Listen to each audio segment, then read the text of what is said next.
కథా కాలక్షేపం నుంచి మీకు మరో మంచి కథని అందజేస్తున్నాం. Good bye Naveen. రచన జిఆర్ మహర్షి. మృత్యు ఒక అజ్ఞాత మిత్రుడు. హఠాత్తుగా వచ్చి కౌగిలించుకుంటుంది. అప్పుడు మనం విడిపించుకోలేం. ఈ భూమిని ఒక శాశ్వత విడిదిగా భావించి నిరంతరము లావాదేవీల్లో మునిగి తేలే నవీన్ కుమార్ చనిపోయాడు. వాట్సాప్లో మెసేజ్ చూసి ఒక్క క్షణం షాక్ తిన్నాను. వెంటనే తేరుకుని లెక్కలేసుకున్నా. 20 కిలోమీటర్ల దూరం క్యాబ్లో వెళ్ళి రావాలంటే కనీసం 1000 ఖర్చు. Half day time. నవీన్తో పనేముంది? చనిపోయిన వాడి గుడ్ లుక్స్ అవసరమా? వెళితే ఎవరైనా పాత ఫ్రెండ్స్ తగలొచ్చు. ఈ నగరాల్లో మన మొహమే మనం సరిగ్గా చూసుకోం. ఫ్రెండ్స్ని చూసుకోవాలంటే ఎవడైనా చావాలి లేదా పుట్టాలి. ఏరా వస్తున్నావా? ధీరజ్ ఫోన్. అదే ఆలోచిస్తున్నా. ఏంట్రా ఆలోచించేది? ఏం రైటర్విరా నువ్వు? ఫ్రెండ్షిప్ గురించి వ్యాసాలు రాయమంటే రాస్తావు. ఫ్రెండ్ చచ్చిపోతే ఆలోచిస్తా అంటావు. ఏం తీసుకుపోతారా మీరంతా? వీడు చూడు నవీన్, లంకంత కొంప కట్టుకున్నాడు. ఈ నైట్ 6 అడుగుల గుంతలో నిద్రపోతాడు. కొంచెం ఆపరా బాబు. జర్నలిస్ట్ ఉద్యోగాల్లో మనం చస్తే కూడా సెలవివ్వరు తెలుసా? సరే, నువ్వు వస్తానంటే నా కార్లో పికప్ చేసుకుంటా. అయితే క్యాబ్ ఖర్చు మిగిలిందనమాట. వెళితే సరి. ఫ్రెండ్ని ఆఖరిసారి చూసినట్టుంటుంది. గున్న గున్న మామిడి పాటకి కారు కూడా ఊగుతుంది. మనం వెళ్ళేది చావుకి, పెళ్ళికి కాదు. పాట మారుస్తావా? చిరాగ్గా అన్నాను. ధీరజ్ నా వైపు సీరియస్గా చూశాడు. డ్రైవింగ్ షేవింగ్ జాగ్రత్తగా చెయ్యాలి, లేదంటే బ్లడ్డే అన్నాడు. ఇప్పుడు ఈ కొటేషన్ అవసరమా? డ్రైవింగ్ చేస్తున్నప్పుడు డిస్టర్బ్ చెయ్యొద్దని అర్థం. అయినా వాడు నవీన్ చచ్చిపోతే ఈ ప్రపంచమేమన్నా ఆగిపోయిందా? ఈ నైట్ మనం భోంచెయ్యమా? మందు కొట్టమా? కొంచెం డీసెన్సీ అక్కర్లేదా? ఏంట్రా డీసెన్సీ? లైఫ్లో పైకెదగాలని వాడెన్నెన్ని ఘోరాలు చేశాడో తెలియదా నీకు? ఇప్పుడు కూడా వాడి డెడ్ బాడీ దగ్గరికి వెళ్ళి అరే నీకు ప్రమోషన్ వచ్చింది అంటే లేచి కూర్చుంటాడు. కావాలంటే పందెం. పకపక నవ్వాడు. చనిపోయిన వాళ్ల మీద సెటైర్లు అవసరమా? ఏ రేపు నువ్వు చచ్చిపోవా? నేను చచ్చిపోనా? అప్పుడు బతుకున్నోళ్లంతా మన మీద జోకులేసుకోరా? నీలాంటి వాళ్ళంతా నెగిటివ్ ఎనర్జీ. 2 రోజులు మీతో ఉంటే మెంటల్ వస్తుంది. నన్ను చూడు, బ్లడ్ గ్రూప్తో సహా బి పాజిటివ్. నవీన్ ఇన్లొచ్చేసింది. కొంచెం సీరియస్గా ఉండు. ఇప్పుడు నువ్విక్కడ చేసే యాక్టింగ్కి నంది అవార్డు ఇచ్చేయొచ్చు కదా. ఫేక్ న్యూస్లు రాసి రాసి మనిషే ఫేక్ అయిపోయావు. మూసుకొనిరా. పొలిటీషియన్లు కూడా నీ అంత చెత్తగా మాట్లాడరు. Naveen independent house, gated community. ఇంటి ముందు షామియానా, కుర్చీలు, భగవద్గీత వినిపిస్తుంది. వాడి కారు మిలమిలా మెరుస్తుంది. దాని మీద కాస్తింత దుమ్ము పడనిచ్చేవాడు కాదు. డ్రైవర్ని చెడామడా తిట్టేవాడు. సాయంత్రం వాడి మీద అందరూ తలా ఇంత గుప్పెడు మట్టి చల్లుతారు. కోట్లు లెక్కపెట్టి అలిసిపోయిన చేతుల మీద మట్టి రేణువులు పరుచుకుంటాయి. సూక్ష్మజీవులు శరీరాన్ని తినేస్తాయి. ఎవరో అటు ఇటు తిరుగుతున్నారు. చావు దగ్గర ఎలా ఉండాలో నాకు తెలియదు. బర్త్డేలు పెళ్ళిళ్ళైతే నవ్వుతూ వెళ్ళి పలకరిస్తాం. ఇక్కడేమో అంతా గంభీరంగా ఉంటారు. సంతోషాన్ని షేర్ చేసుకోవచ్చు, కన్నీళ్లతోనే సమస్య. ఈ మధ్య ఒకరింటికెళితే ఆవిడ నన్ను పట్టుకొని భోరుమని ఏడ్చింది. నాకేమో ఏడుపు రాదు. కళ్ళు ఉత్తుత్తిగా తుడుచుకున్నా. ఆ తర్వాత నెల రోజులకి నేను బ్యూటీషియన్ ఇంటర్వ్యూ కోసం వెళితే అక్కడ ఆమె కనిపించింది. అన్నీ మరిచిపోయి ప్రశాంతంగా కనిపించింది. ఆ రోజు ఆమె ఏడుపు చూసి పోయిన ముగుడితో పాటు ఈమె కూడా పోతుందేమో అనిపించింది. ఏదీ ఆగదు. పోయేవాళ్ళు పోతూనే ఉంటారు. ఇంట్లోకెళ్ళాం. నవీన్ వైఫ్ ప్రశాంతి నన్ను చూసి కళ్ళు తుడుచుకుంది. ఫ్రీజర్ బాక్స్లో నవీన్ నిద్రపోతున్నాడు. వాడికి ఐస్ క్యూబ్లంటే ఇష్టం. విస్కీ తాగితే సోడా వాటర్ ఏదీ తీసుకోడు, ఓన్లీ ఐస్ క్యూబ్స్. ఒక పెగ్గు మందు గ్లాస్లో పోసుకొని ఫుల్లుగా ఐస్ క్యూబ్స్ నింపేవాడు. ఇప్పుడు చల్లగా ఆ బాక్స్లో. ఉదయం ఆఫీస్కి వెళ్తుండగా గుండెపోటు వచ్చింది. హాస్పిటల్కి తీసుకెళ్లే టైం కూడా లేదు. ప్రశాంతి చెప్తూ ఉంది.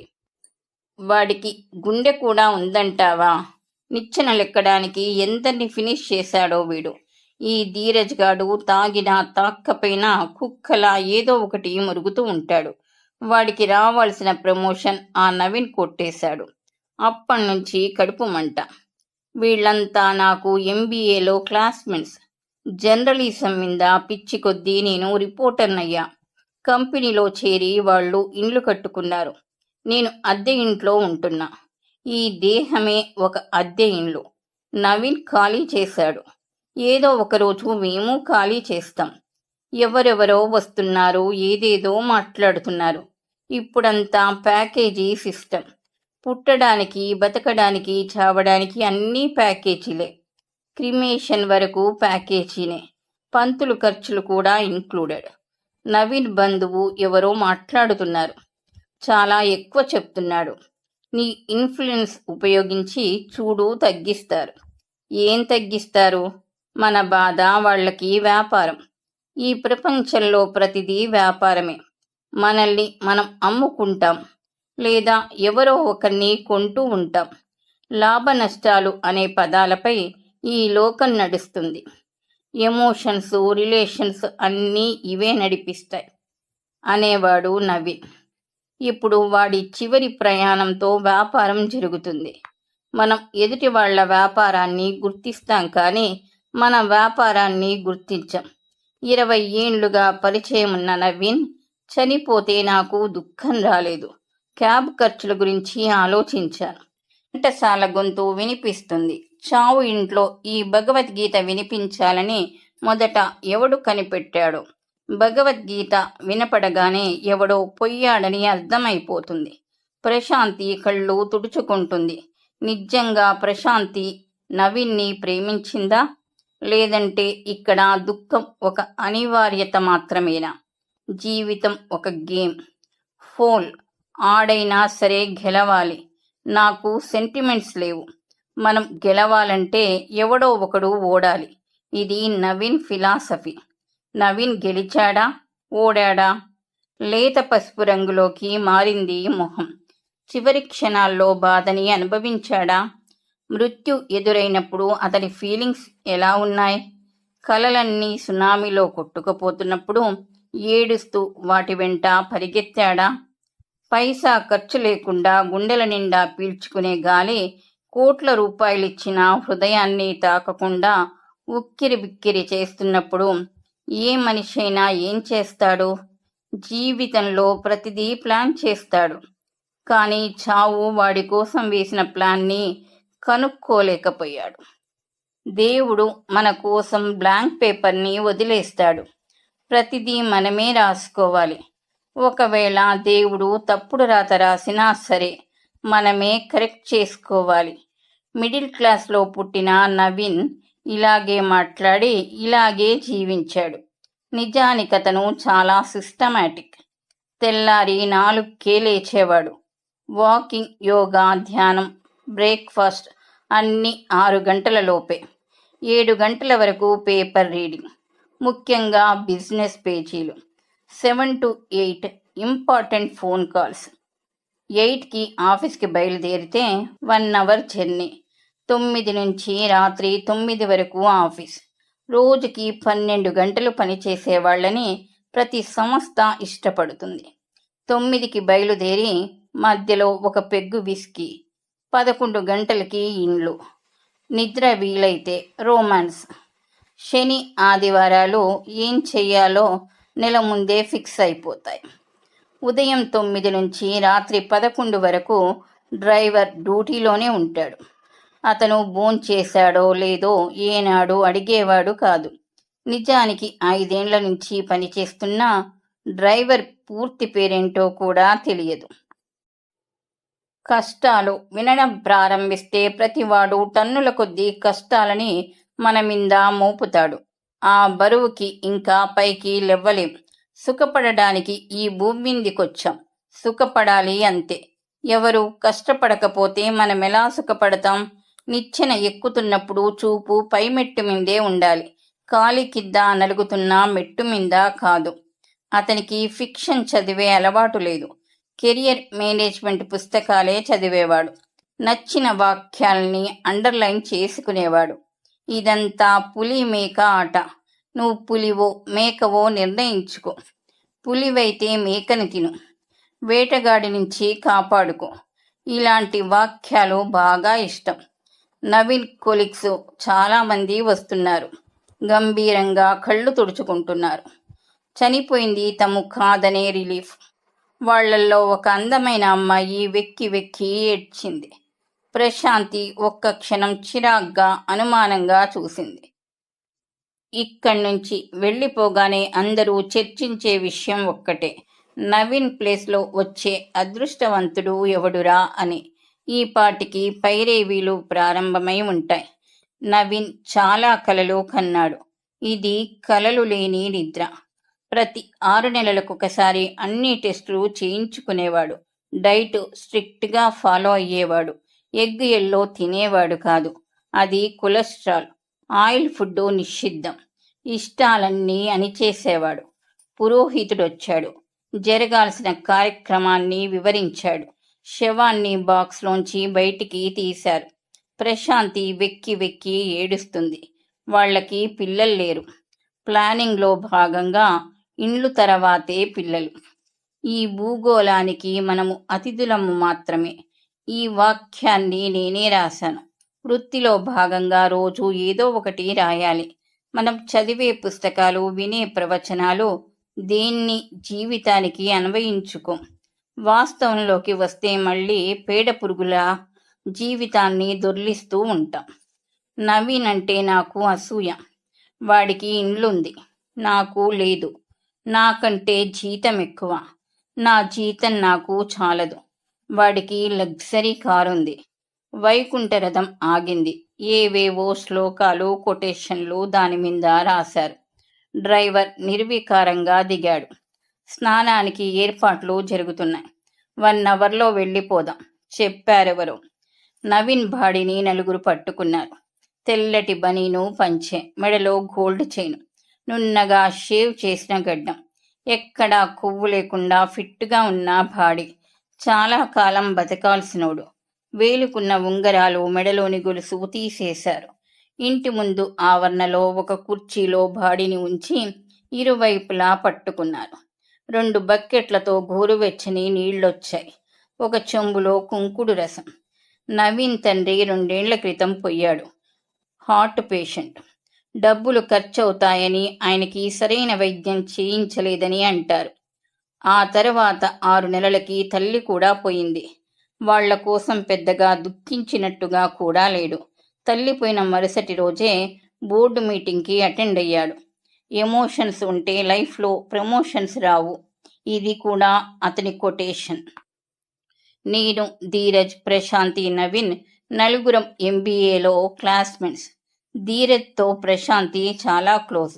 ఒక రకంగా లవ్. ఒకరినొకరు వదిలేవాళ్ళు కాదు. చదువు తర్వాత నేను జర్నలిజం వైపు వచ్చాను. నవీన్కి మంచి కంపెనీలో జాబ్ వచ్చింది. ధీరజ్ ఇంకా ట్రయల్స్లో ఉండేవాడు. ఒకరోజు నన్ను కాఫీ షాప్కి రమ్మంది ప్రశాంతి.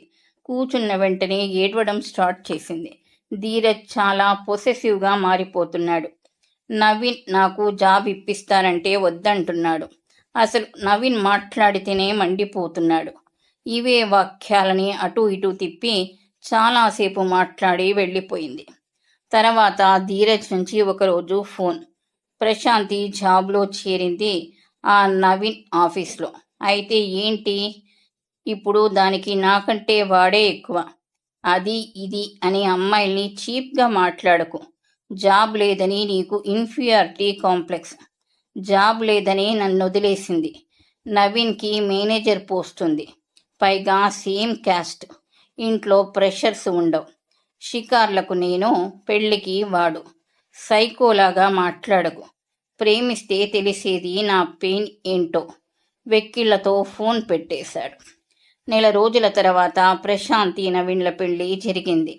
పెళ్లికి ధీరజ్ కూడా వచ్చాడు. కూల్గా ఏమీ జరగనట్టే ఉన్నాడు. నవీన్ తల మీద ప్రశాంతి నీళ్లు పోసింది. కుంకు డ్రసం అద్దింది. బంధువులంతా వచ్చి చెంబుతో నీళ్లు పోస్తున్నారు. ధీరజ్ కొంచెం దూరంలో నిలబడి ప్రశాంతిని చూస్తున్నాడు. అసలు వాడు నవీన్ని చూడ్డానికొచ్చాడా? ప్రశాంతి కళ్ళల్లో బాధని చూడ్డానికొచ్చాడా? లోపల వాడిలో సాడిస్టిక్ హ్యాపీనెస్ ఉందా? ఏమో, బయటపడటం లేదు. మనుషులంతా ఇంతే. లోపల ఏం ఆలోచిస్తుంటారో తెలియదు. ఆలోచనలు మదపుటేనుగుల్లాంటివి. అవి మనల్ని తొక్కి పడేస్తాయి. కుంటరథం నుంచి పాడని దింపారు. నవీన్ని అందులో పడుకోబెట్టారు. మా ఇంట్లో ప్లాస్టిక్ కుర్చీలో కూర్చోడానికి ఇబ్బంది పడేవాడు. కుషన్ లేకపోతే వాడి వల్ల కాదు. వెదురు బద్దలపై కాసింత గడ్డి, పాడలోని అసౌఖ్యం తెలిసే అవకాశం లేదు. గోవింద అని అరుస్తూ పాడని ఎత్తారు. ప్రశాంతి కుప్పకూలిపోయింది. శ్మశానానికి వెళ్దామంటావా? అడిగాడు ధీరజ్. నేను వైకుంఠరథంలో వస్తా. ఎందుకు? కారుందిగా. నువ్వు కారులో రా. శ్మశానం నుంచి కారులో వెళ్ళిపోదాం. నేను వైకుంఠరథంలో కూర్చున్నాను. చుట్టూ కొంతమంది గంభీరంగా భావరహితంగా ఉన్నారు. ప్రశాంతితో పాటు చాలామంది కారులో బయలుదేరారు. రోడ్లపై విపరీతమైన ట్రాఫిక్. వైకుంఠరథాన్ని భయంగా చూస్తున్నారు. చనిపోయింది తము కాదనే ఆనందంతో పాటు ఎప్పటికైనా తము కూడా చనిపోవలసిందే అనే భయం వాళ్ల కళ్ళల్లో కనిపిస్తుంది. హరిశ్చంద్ర వాటికలో రథం ఆగింది. కారులో నుంచి ప్రశాంతి దిగింది. కలలో నడుస్తున్నట్టుగా ఉంది. జరుగుతున్నదంతా నిజం కాకపోతే బాగుండు అన్నట్టు చూస్తుంది. నిన్న రాత్రి వాళ్ళు చాలా కబుర్లు చెప్పుకొని ఉంటారు. ఈ సమ్మర్లో వెళ్ళే యూరప్ ట్రిప్ ప్లానింగ్ గురించి మాట్లాడి ఉంటారు. నిద్ర లేచేసరికి జీవితం మారిపోయింది. దహన వాటికల్లో ఒకదాని మీద నవీన్ కుమార్ పేరు రాశారు. అదేంటి, మీ ఆచారం దహనం కాదు కదా? ఎవరినో అడుగుతున్నాడు ధీరజ్. సిటీల్లో అవన్నీ ఎక్కడ కుదురుతాయి సార్? ఖననం అంటే ప్లేస్ లేదంటున్నారు. కాదు కూడదంటే కాస్టు చెప్తున్నారు. అందుకే ఇలా ఖర్చుకి వెనకాడకుండా గంధపు చెక్కలు కూడా తెప్పించాం. రియల్ ఎస్టేట్ ఇన్వెస్ట్మెంట్ అని పడి చచ్చాడు. చివరికి 6 అడుగుల నేల కూడా దక్కలేదు వీడికి. గాలిలో కలిసిపోతున్నాడు అన్నాడు ధీరజ్. ఎవరికి మాత్రం ఏం దక్కుతుంది? మార్కుల కోసం ప్రొఫెసర్లని కాకా పట్టినవాడు, ఎందరినో ఉద్యోగాల్లోంచి తీసేసినవాడు, సాటివాడు ఒక మనిషేనని గుర్తించలేనివాడు, అంతా శాశ్వతమని నమ్మినవాడు కట్టెలపై నిద్రపోతున్నాడు. శవం చుట్టూ అందరూ తిరుగుతున్నారు. బంధువులెవరో నిప్పు పెట్టారు. చిన్నగా మంట, మొదట నెయ్యి, తర్వాత కిరోసిన్ పోసి మంటని ఎగదోశారు. అపురూపంగా చూసుకున్న శరీరం కాలిపోతుంది. జీవుడేమయ్యాడు? చిటపటమని చితిమంటలు. ప్రశాంతి నిర్వికారంగా చూస్తూ ఉంది. రాబోయే 20 ఏండ్లకి సరిపడా ప్లాన్ చేశారు. పిల్లల్ని ఎప్పుడు కనాలి, ఎలా పెంచాలి, ప్లే స్కూల్ ఎక్కడ చేర్చాలి, స్కూలింగ్ తర్వాత కెరియర్ ఏమిటి, 20 ఏండ్ల తర్వాత ఏ కంట్రీలో అవకాశాలు ఎక్కువుంటాయి. టప్పుమనే శబ్దం. కపాల మోక్షం అంటున్నారెవరో. దహన వాటికకి కొంచెం దూరంలో ఎవరో ముసలమ్మ చేతిలో గిన్నె ఆడిస్తుంది.